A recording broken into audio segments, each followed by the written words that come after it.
One of the most common things that my friends and I have talked about as it's related to our kids, and then in some of our most private conversations that I've had in my real life with my friends, and in the conversations that I have with my elementary kids, my middle school kids, my teenage kids, and even now with my adult kids, these conversations center around being excluded.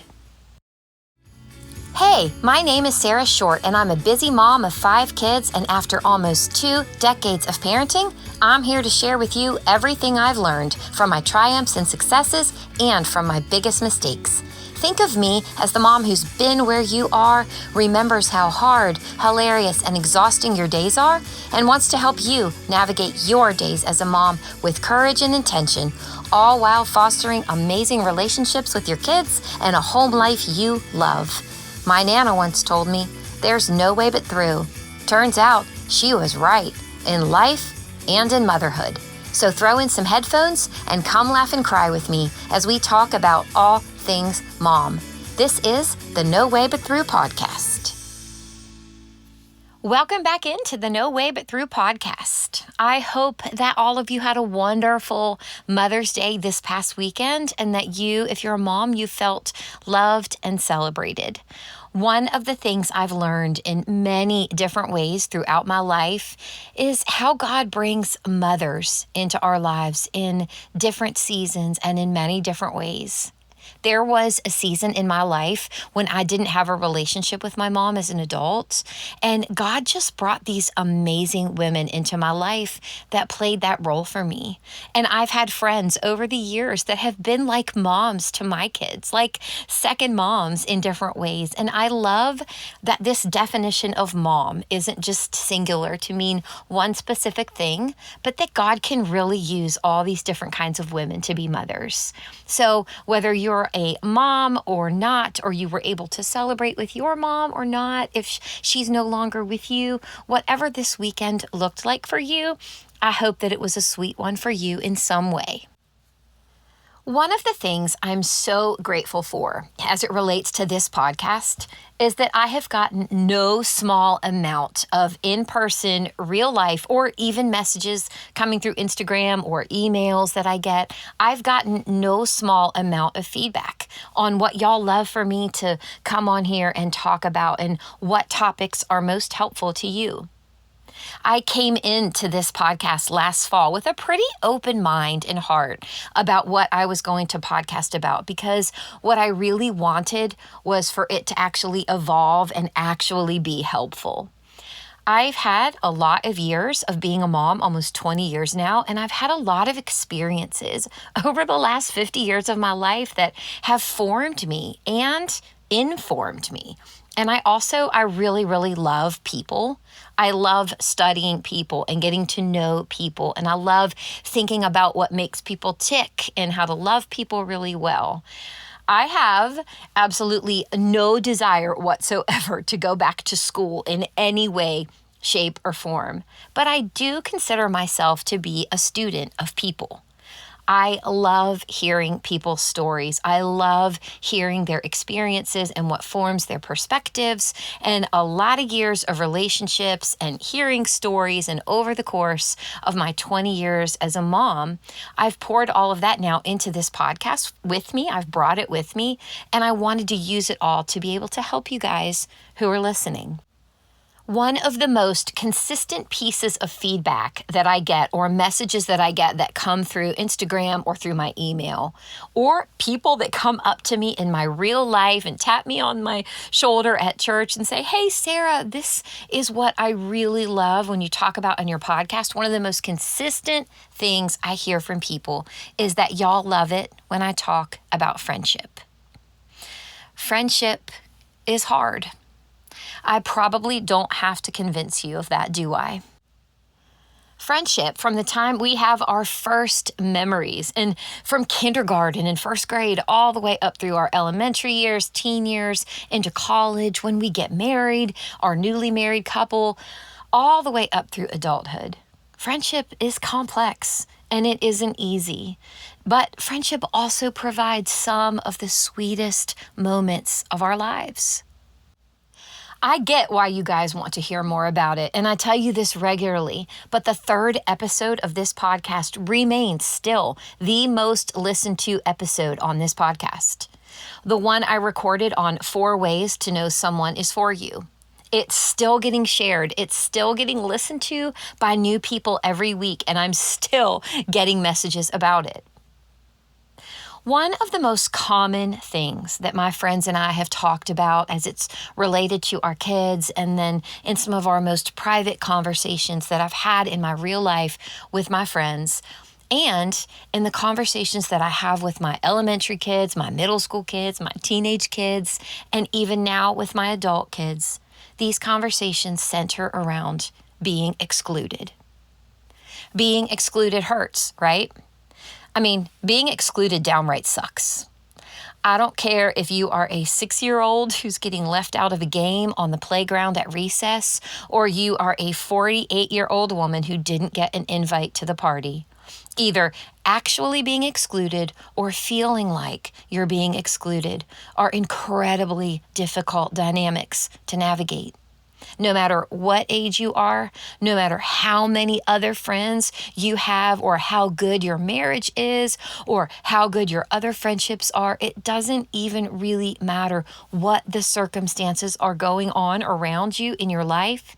If you get excluded from a group, or from an invite to a party, or from a clique that has an invisible wall around it, feelings of being excluded, or actually being excluded, are painful, and it's hard. And I don't know that I have ever experienced more complexity around this concept of being excluded than in the mom world. And what I mean by that is that we are dealing with this double whammy of sorts. We are dealing with our kids being excluded from certain things, or not getting an invite, and trying to process that with our kids, their own feelings about being excluded, while also dealing with being excluded ourselves, right?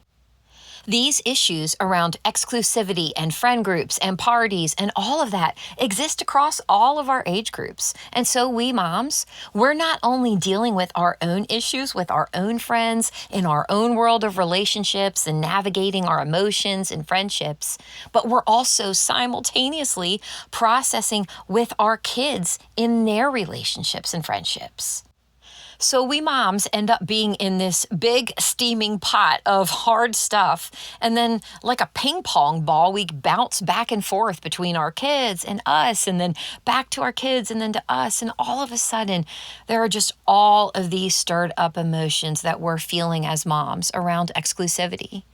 And I'm talking both about when we are being excluded, or our kids are being excluded, or even when we're also being accused of being exclusive, or one of our kids is being accused of being exclusive, or not inviting so-and-so. So we're just managing a lot around this, right?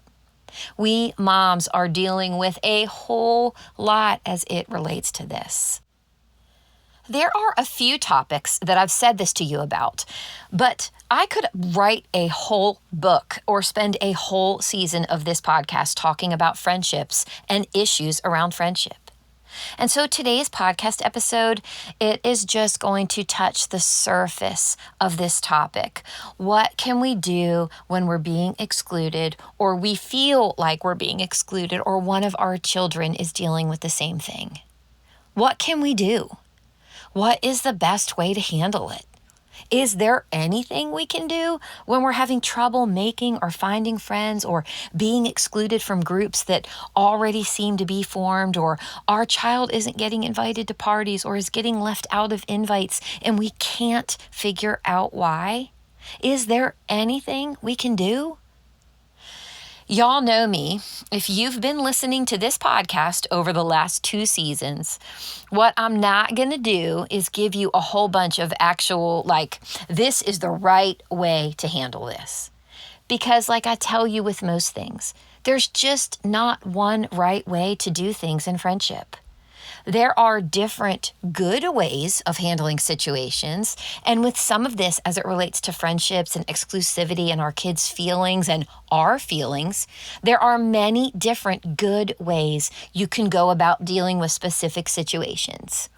dealing with a scenario when you're being left out or one of your kids is being left out. But what I want to share with you today are 5 things that have been incredibly helpful for me to know and to keep coming back to and reminding myself of as I navigate my relationships and as I help my kids navigate theirs.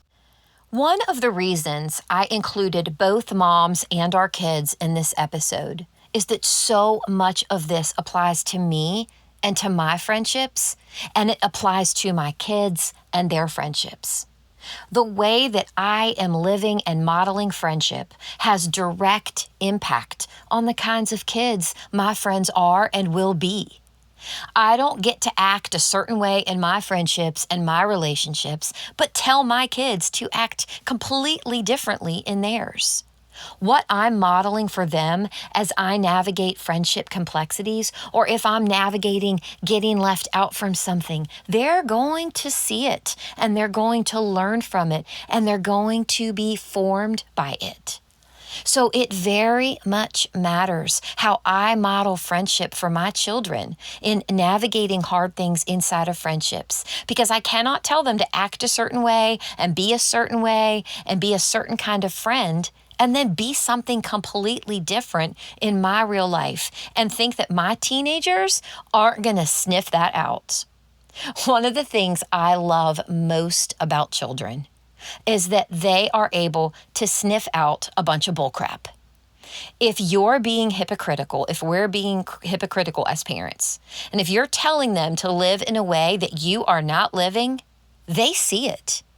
And our louder kids, the ones that have no trouble speaking up, the ones that we might label strong-willed because they refuse to settle for blanket answers or do things a certain way simply because we tell them to, those kids will call it out.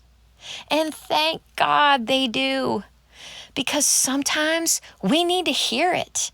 We need to hear that we aren't actually living out what we're telling our kids to do. So while what I'm sharing with you today can be applied to both our relationships as moms with our friends and can also be applied to our kids and their relationships, it's really important that we be able to discern the difference. And here's what I mean by that.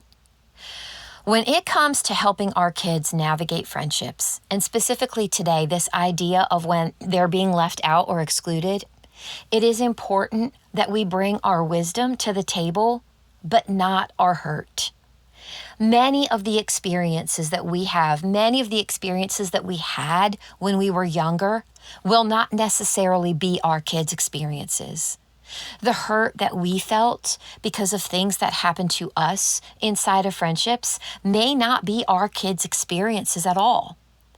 And some of us, the hurt from those friendships and experiences and what we don't want to do is going to come into our conversations with our kids, and we'll bring all of our hurt and we can assign it to them. They need our wisdom. Our kids need our wisdom. They need our counsel. They need our guidance and our presence and our listening ears. But our own hurts that we may bring to the table or bring to the conversation may only confuse our kids or exacerbate them and make it difficult for them to listen to us. I want my kids to be hopeful about friendship. I want my kids to keep trying and to keep fighting for good and healthy friendships.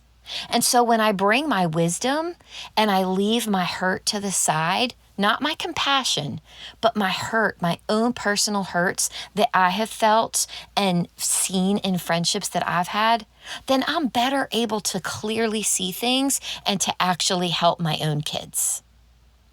So let's get into these 5 things.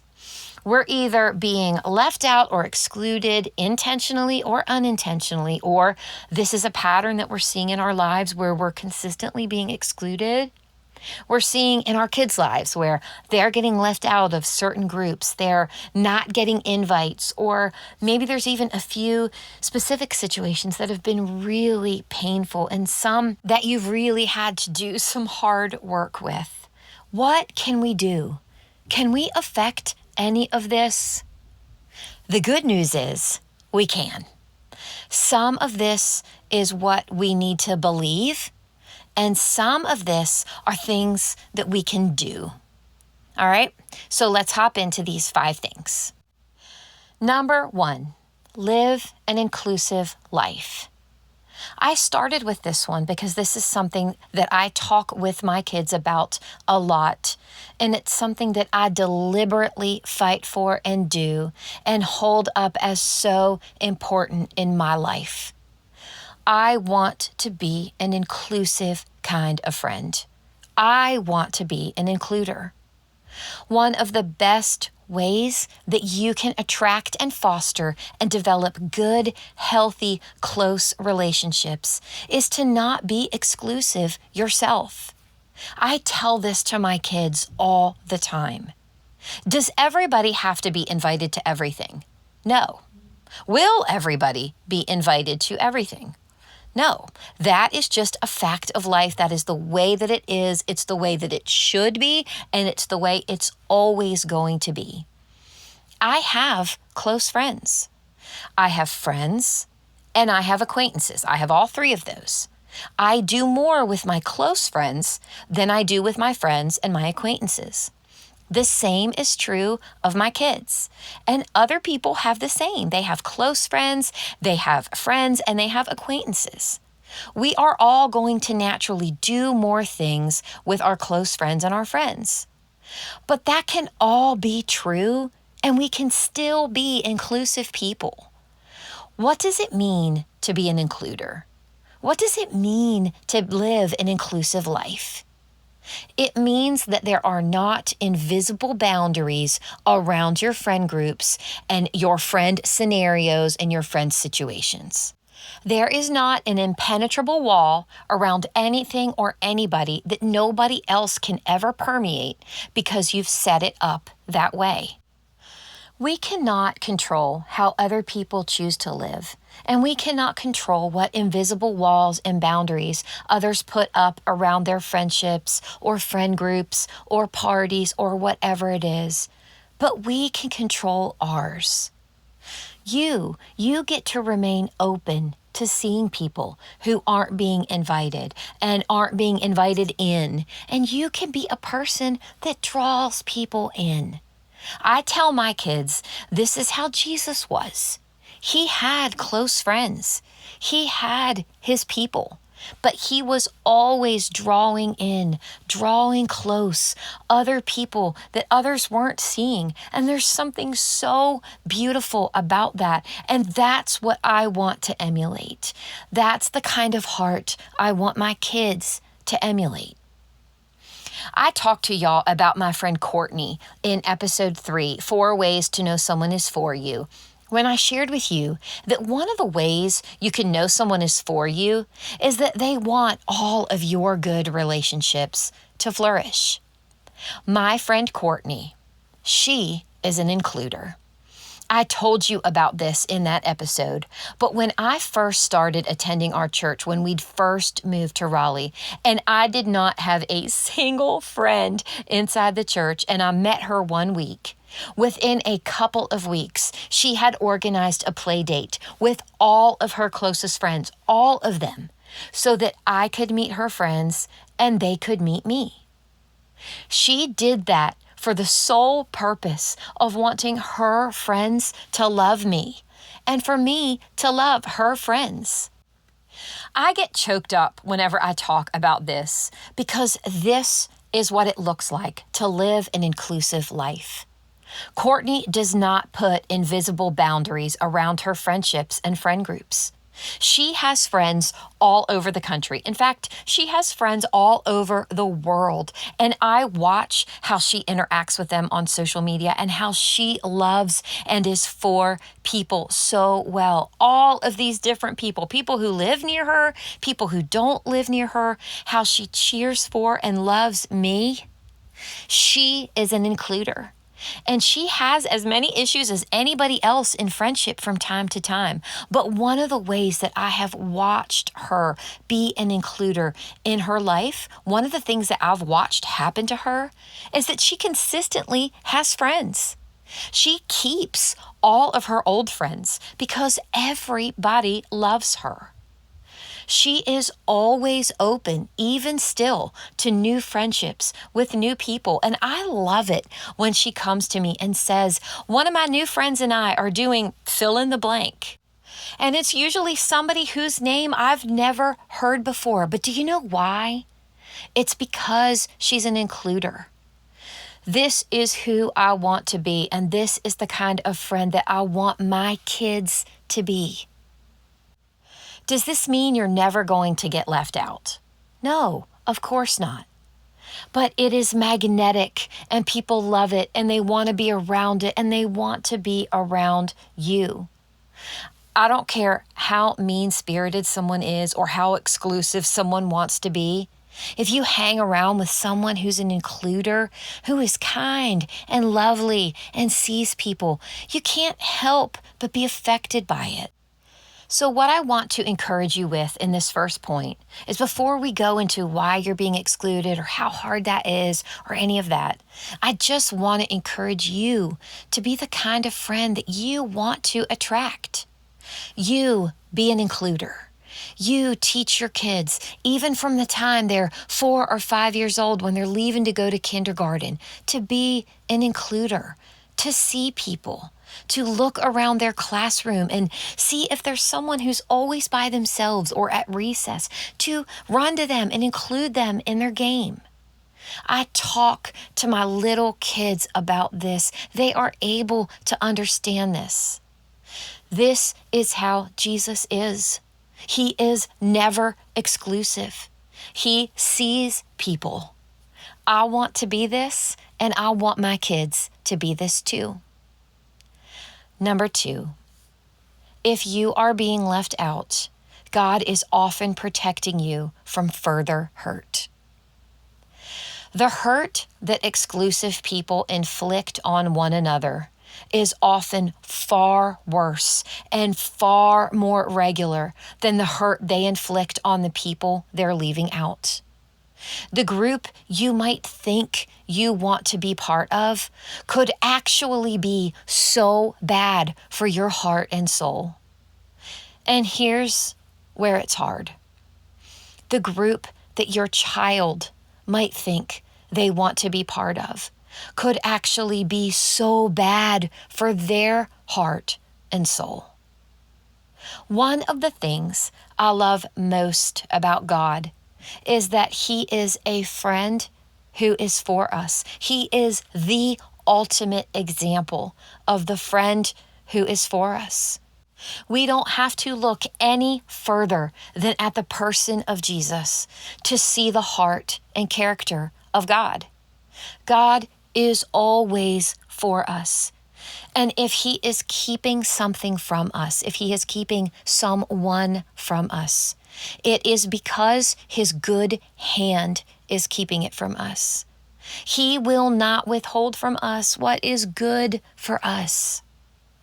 I know it can be so hard to be left out and not be included and not be invited. I have been there, and I know it. I know my kids have been there too. I know how hard it is.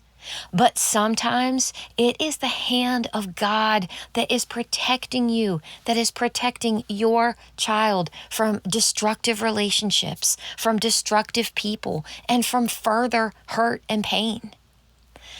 This has been difficult to explain to my teenagers and my younger kids, especially who really don't understand when there's a birthday party they didn't get invited to. And I'm trying to find the language. I'm trying to find the age-appropriate way to explain this exact thing to them, because it can be so hard for their hearts to understand.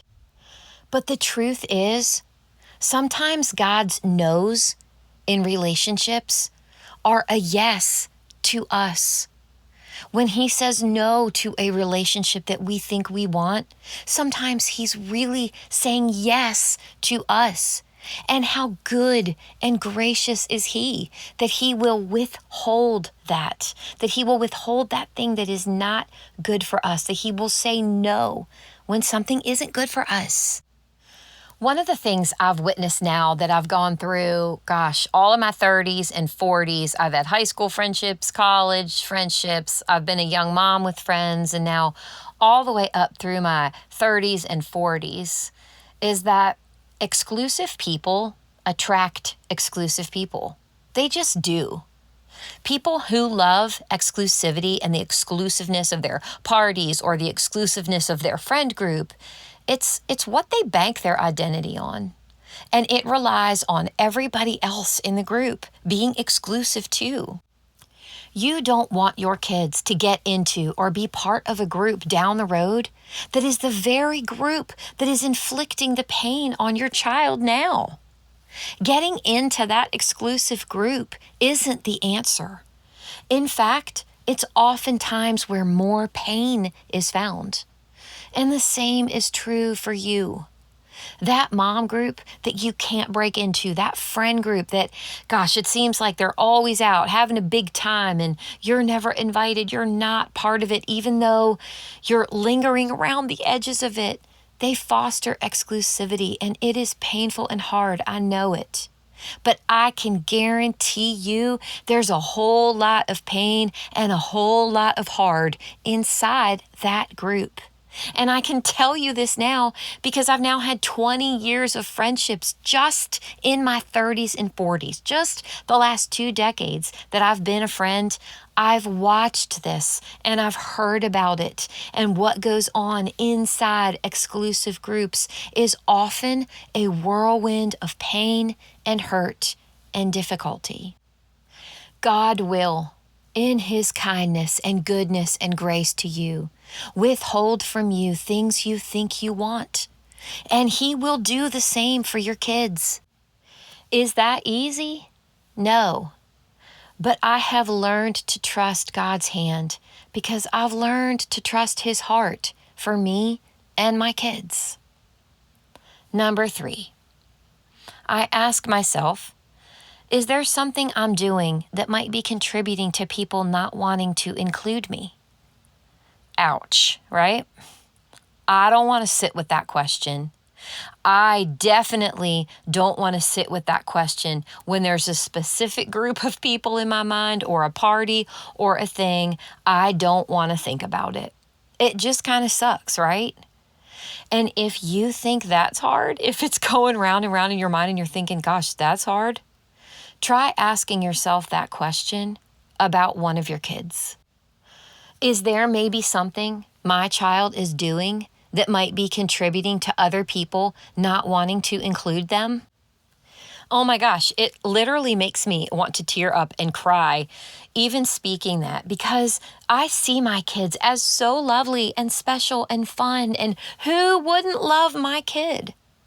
Well, there are going to be people who don't. And while some of that might be completely out of their control, and then if you're asking this question of yourself, there might be some things that are completely out of your control as to why someone might not like you.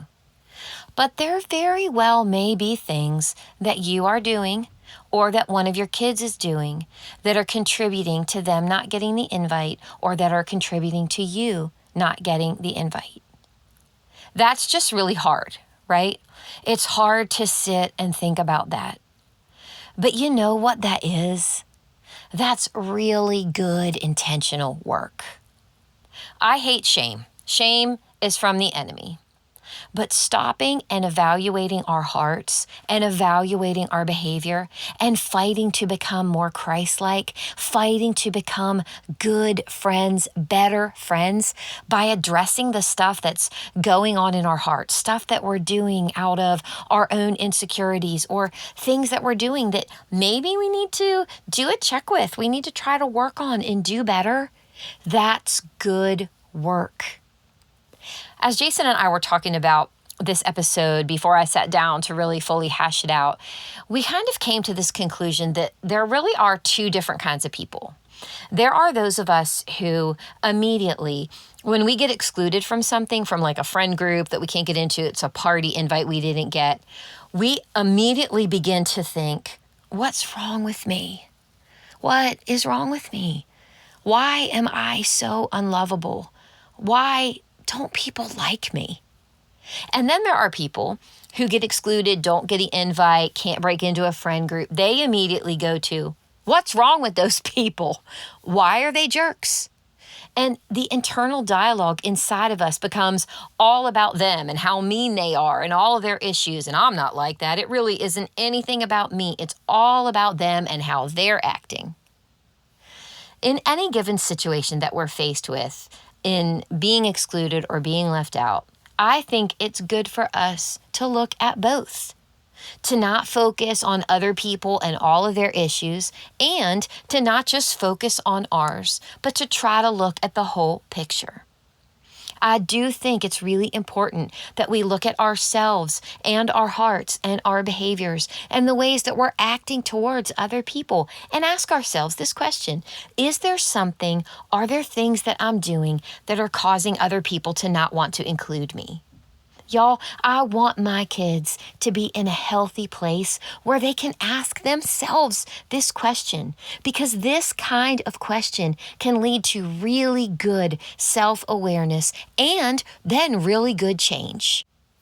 Y'all know this, but some things that happen to us in our lives are our fault. They are a result of our actions or our behavior. And some things that happen to us in our lives are not our fault. They are the result of someone else's actions and behaviors. We can't major on one and minor on the other and expect to have a really good assessment of ourselves and of the situation. We need to ask ourselves, what am I contributing to in not getting invited? And then what can I do? Am I being an includer? Am I loving people well? Have I shown myself to be trustworthy and honest? Am I giving off vibes that I don't really want to hang out with other people? And so people aren't inviting me because they don't think I'd want to come. I encourage my kids all the time to ask these questions. And I've watched over the years as my kids have come to some really good self-aware conclusions about themselves and their behaviors, and then worked to change them. And then I can come alongside of them and cheer for them. And I've actually watched those changes foster real and good and healthy relationships in their lives because they're doing really good work on themselves, asking these hard kinds of questions, and it's producing awesome results in their lives and in their friendships. And I've watched the same thing happen in me as I've asked myself these questions and worked to address some of my own issues and my own behaviors so that I could then become a friend that people more want to include, want to hang out with, and want to spend time with. Number 4, my life speaks for itself. When we are doing this really good work, this work of wanting to be an includer and trusting God's hand that maybe He's keeping things from us that aren't good for us, and then we're doing this really good work of asking hard questions of ourselves about why we might be getting left out, and encouraging our kids to then ask these same questions of themselves and helping them work through some of that, then not only are we then setting ourselves up to be true and real and good friends to other people, but we also then don't have to worry if we get accused of being exclusive or we get accused of leaving others out. Because I work so hard on this in my own personal life, because this is so important to me that I be inclusive and that I be a good friend and that I be Christ-like in the way that I see others and include others, I can really struggle if someone accuses me of being inclusive or leaving others out, because I never intentionally am doing that, and I just don't want to be that kind of person. But one of the things that I've learned in the 30 years of having adult friendships, and one of the things that I talk about a lot with my kids, is that I don't get to control all of the narratives that people might create or believe about me. But I do get to control how I live. We talk so much in our house about how our integrity is one of the best things we have. It is one of the most valuable things we have. Integrity isn't about never messing up, because all of us are going to mess up. But integrity is about honor. It's about how you love other people well, and how you honor other people well, and how if you do mess up, you own your mistakes and you ask for forgiveness. I get to choose how I live and what kind of friend and person I am. But even in that, there are going to be people that as I go through and live my life and I have my different groups of friends that I love to spend time with, I have my people who are for me, as we talked about in episode 3, and I have pockets of friends for different reasons. My kids have these same kinds of scenarios. They have friends and they have their lunch table friends and they have their church friends and they have all of these different pockets too. We get to choose in all of that to live with integrity. Seeing other people, being kind, being inclusive, being honest and fair.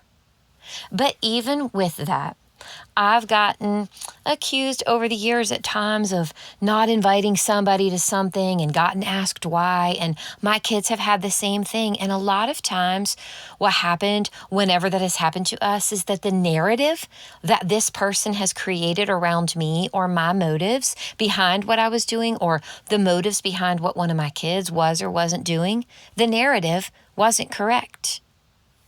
Let me give you an example of something that happened not too far in the past, but pretty recent in my own life. I was hanging out with one of my really good girlfriends who I absolutely adore, and we were spending some good time together talking about different things, what we were doing, what we had going on in our lives. And she said to me, "Well, and I know y'all have that dinner club." And I said, "Wait, what was that? Come again?" She said, "Well, I know you and so-and-so and so-and-so and so-and-so, you started that dinner club." And I cut her off immediately and I said, "I don't belong to any dinner club and I've never started a dinner club and I'm not really sure what you're talking about."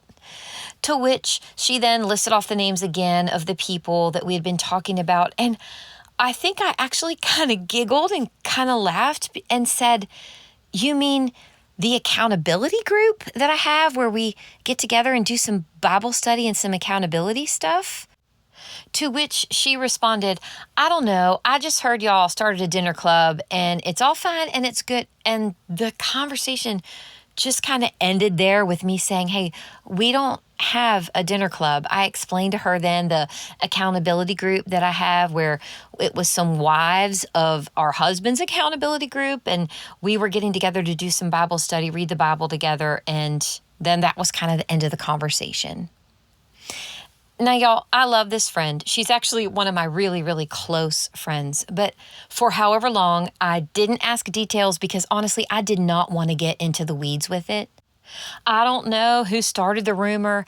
I don't know who first told her that we had started a dinner club, or how that information, either in a game of telephone like what we used to play as kids that still somehow goes on with moms in our upper 40s, how a few of us meeting for an accountability group turned into us having a dinner club. Why do I share this story? Because I don't get to control the narrative. For however long people have been talking about me, or my name was associated with a completely fake dinner club that didn't exist, I don't know how that might have affected the way anybody might have treated me or felt about me. And you know what? It's okay. I don't get to control the narrative, but I do get to control how I live. My life speaks for itself. There are people coming in and out of our house all the time. We have had hundreds of people over for dinner in the last 8 years since I first started opening the doors of my home. We have had singles and couples and families and people who were in absolute grief and people who were on top of the world. And Jason and I and our kids, we seek to live inclusive lives where we love people really well. This is how we've taught our kids to live and what we continue to teach our kids as we work through friendship issues with them. If you love people well and you live an inclusive life, your life will speak to that. So that if you get sort of accused of being exclusive, or someone wants to tell you that you're not treating people well, or you're acting cliquey, or you belong to some kind of exclusive dinner club that doesn't exist, your life will speak to the truth. I was thinking about this dinner club story the other day and how I've had a few people over the years who have been prone to believe like false narratives about me. The same has happened with one of my kids, and I remember sitting with one of my friends and sharing that with her, that because I work so hard at this, it just bugs me when I hear like somebody saying something about me being in this category of being exclusive or excluding other people or being unkind or whatever. She looked at me and said, "Let someone say Sarah Short is exclusive. Let someone say that you don't love people well and that you don't have this open heart and this open home, because Sarah, nobody will believe it. People see how you live and people see how you are. Let someone say you're exclusive. People won't believe it."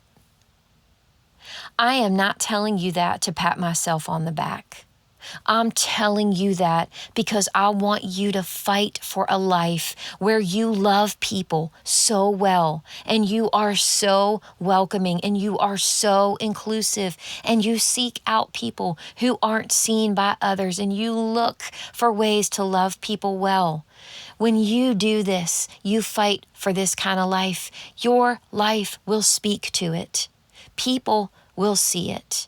They will be attracted to you. They will want to be friends with you.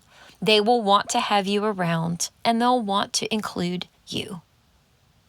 And lastly, number 5, be and stay open to new friendships.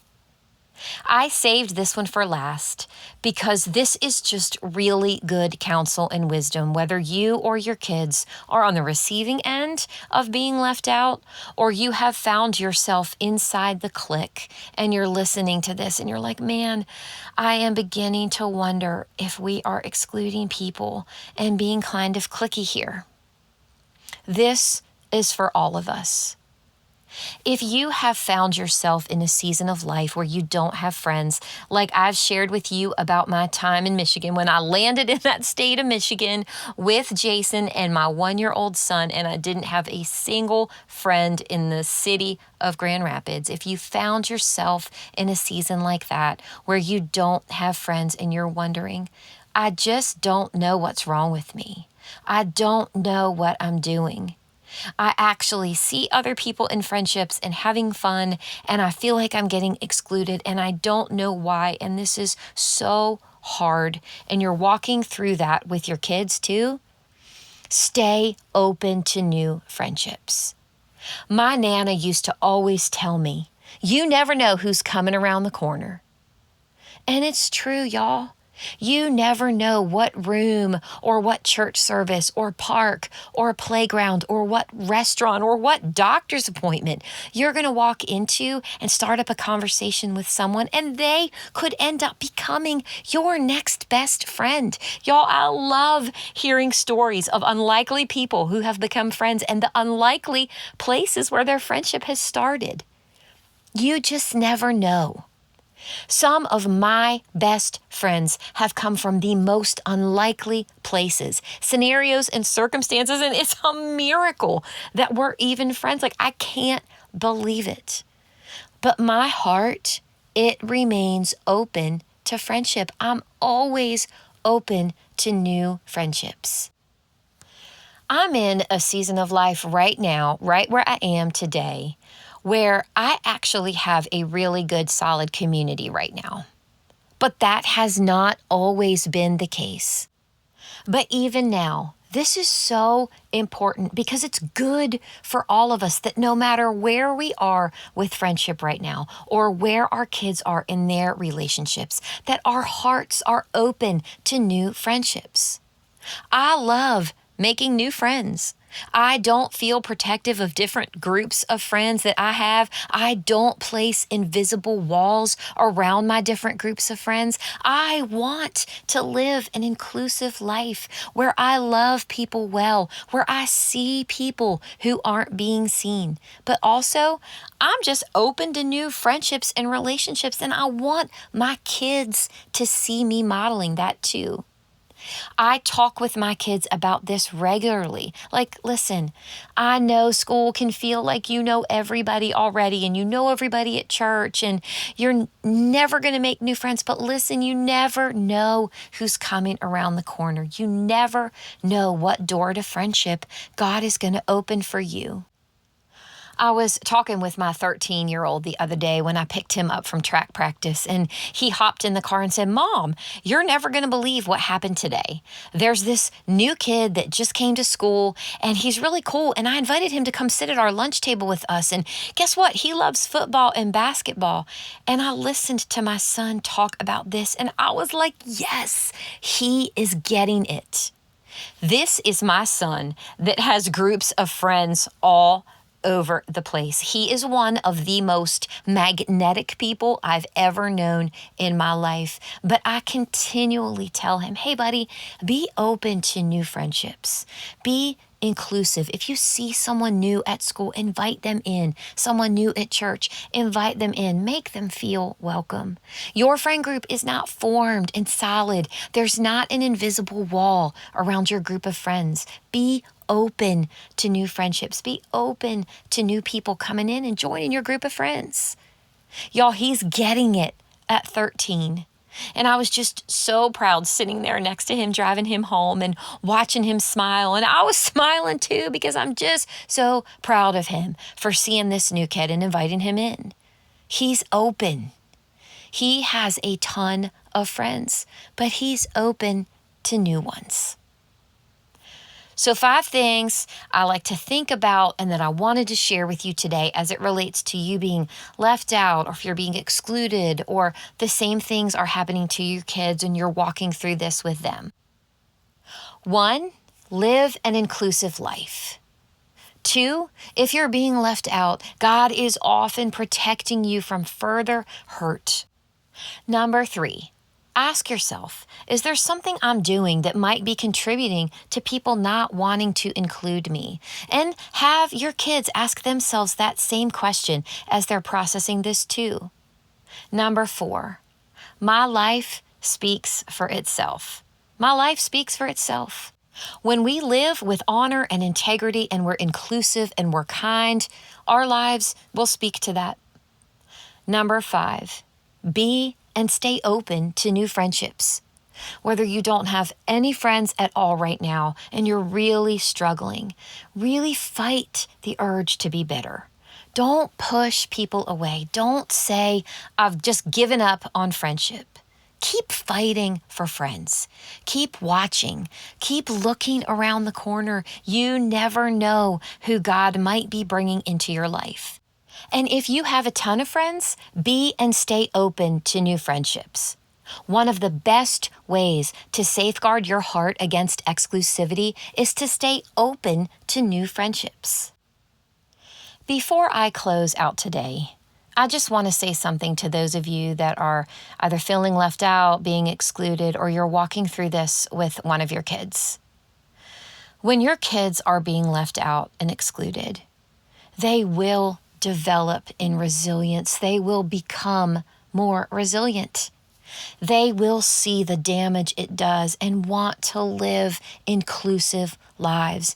They will grow in empathy. You can help teach them this. You can help guide them towards reaching for empathy.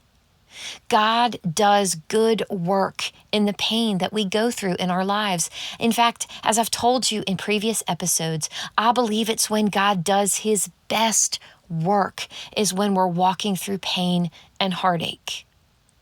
If you're walking through this with your kids right now, I hope I've given you some things to think about and maybe some tools to employ as you continue to have conversations with them and as you mother and parent them. And y'all, I have moms tell me they're dealing with this kind of stuff at 5 years old. And I know friends who are dealing with this with their teenagers and their adult kids. I'm dealing with it too. And I know that we as moms, we deal with this as well. But we're not helpless, and it's not hopeless.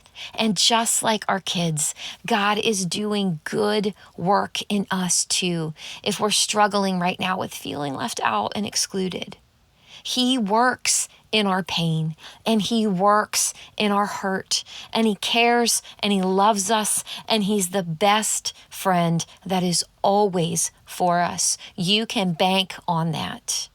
He is doing good in your kids, and He's doing good in you. I'll see y'all next week. You've just listened to another episode of the No Way But Through podcast. If you want to connect with other like-minded moms and join our growing online community, head on over to Instagram and follow along with us at No Way But Through. You can always reach me over there throughout the week. And if you'd like to financially support this podcast, there's a link at the bottom of every episode where you can do just that.